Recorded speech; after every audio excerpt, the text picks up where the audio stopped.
எல்லாருக்கும் நமஸ்காரம். நான் நாமகிரி சௌந்தரராஜன். டெய்லி பகவத்கீதை ஒரு அத்தியாயம் பார்த்துட்டு வரோம். இன்றைக்கி 14வது அத்தியாயம், குணத்ரய விபாக யோகம். ஸ்ரீ பகவான் சொல்கிறார், முனிவர்கள் எல்லோரும் ஒரு வகை ஞானத்தை பெற்று உயர்ந்த சத்கதியை அடைந்தனர். ஞானங்களில் உத்தமமான அத்தகைய மற்றொரு ஞானத்தை பற்றி உனக்கு சொல்கிறேன். இந்த ஞானத்தை பெற்று அனுஷ்டித்தவர்கள் எனக்கு சமமான நிலையை அடைந்து சிருஷ்டி காலத்தில் பிறப்பதும் இல்லை, பிரளய காலத்தில் அசைவதும் இல்லை. பரதபுத்திரனே, என்னுடைய க்ஷேத்திரம் மகத்தான பிரகிருதி. அதில் நான் கர்ப்பதாரணம் போன்ற விதையை விதைக்கிறேன். அதனால் சகல பூதங்களும் உண்டாகின்றன. சகல ஜீவராசிகளின் தனித்தனியான யோனிகளில் எந்தெந்த உருவங்கள் உண்டாகின்றனவோ அவைகளுக்கெல்லாம் மகா பிரகிருதியே தாய். நான் விதை விதைக்கும் தந்தையாவேன்.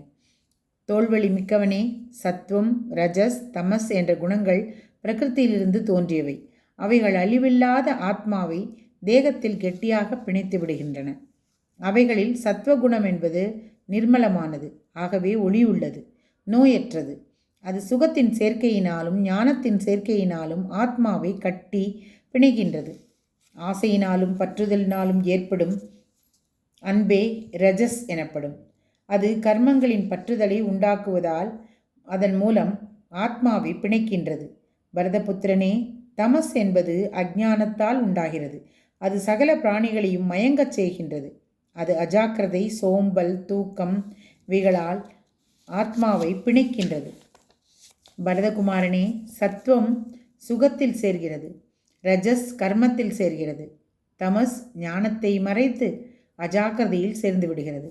பரதபுத்திரனே, சில சமயம் ரஜஸையும் தமசையும் அடக்கி சத்துவம் மேலிட்டிருக்கும். சில சமயம் ரஜஸ் சத்துவம் இரண்டையும் அடக்கி தமஸ் மேலிட்டிருக்கும். மற்றொரு சமயம் தமஸ் சத்துவம் இவைகளை அடக்கி ரஜஸ் மேலிட்டிருக்கும்.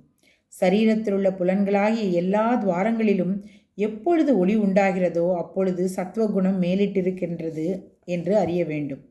பேராசை, ஏதாவது செயல், கர்மங்களை தொடங்குதல், புலனடக்கம் இல்லாமை, நுகர்ச்சி பொருள்களில் ஆசை இவைகளெல்லாம் ரஜோகுணம் மேலிட்டு உள்ளபோது உண்டாகின்றன. ஞானமில்லாமை, அசையாமை, அஜாக்கிரதை, மயக்கம் இவைகள் தமோகுணம் மேலிட்டிருக்கும் பொழுது உண்டாகின்றன. சத்வகுணம் மேலிட்டிருக்கும் பொழுது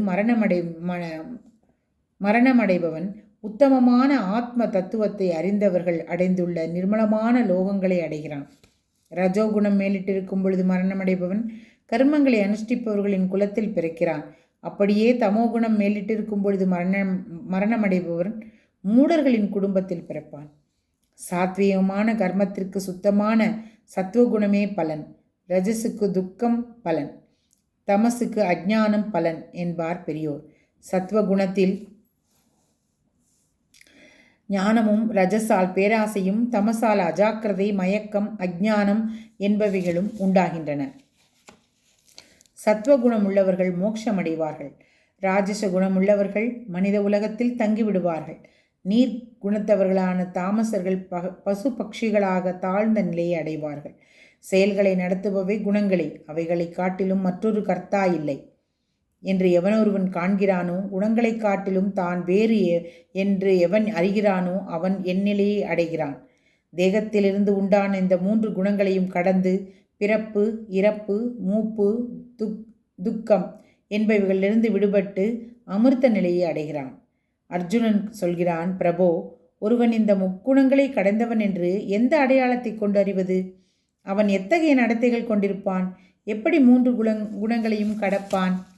பகவான் சொல்கிறார், பாண்டவனே, மனத்தெளிவு, கர்மங்களின் பிரகிருதி, மதி, மயக்கம் இவைகள் உண்டான பொழுது எவனொருவன் அவைகளை வெறுப்பதில்லையோ, அவை நீங்கி உள்ள பொழுது அவைகளை விரும்புவதில்லையோ, அக்கறை இல்லாதவன் போல் அமர்ந்திருந்து குணங்கள் பிறக்கின்றன என்று நினைத்து எவனொருவன் குணங்களால் அசைக்கப்படுவதில்லையோ, சுக துக்கங்களை சமமாக பாவித்தும் தன்னிலையில் இருந்தும், மண், உருண்டை, கல், பொன் இவைகளை சமமாக பாவித்தும் தனக்கு பிடித்தவை பிடிக்காதவைகளில் சமநிலையாயிருப்பவனாகவும், தீரனாகவும், இகழ்ச்சி புகழ்ச்சி இவைகளை சமமாக பாவிப்பவனாகவும், மானம் அவமானம் இவைகளை சமமாக கருதுவனாகவும், நண்பனையும் எதிரியையும் சமமாக நடத்துவனாகவும், எத்தகைய முயற்சியும் மேற்கொள்ளாதவனுமாக எவனொரு உண்டோ அவன் குணாதீதன், குணங்களை கடந்தவன் என்று சொல்லப்படுகிறான்.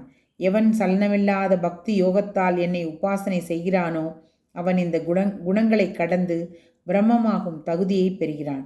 அழிவில்லாததும் மாறுதல் இல்லாததும் சாஸ்வதமானதுமான தர்மத்திற்கும் நிலையான சுகத்திற்கும் பிரம்மத்திற்கும் இருப்பிடமாகிறேன் என்றோ.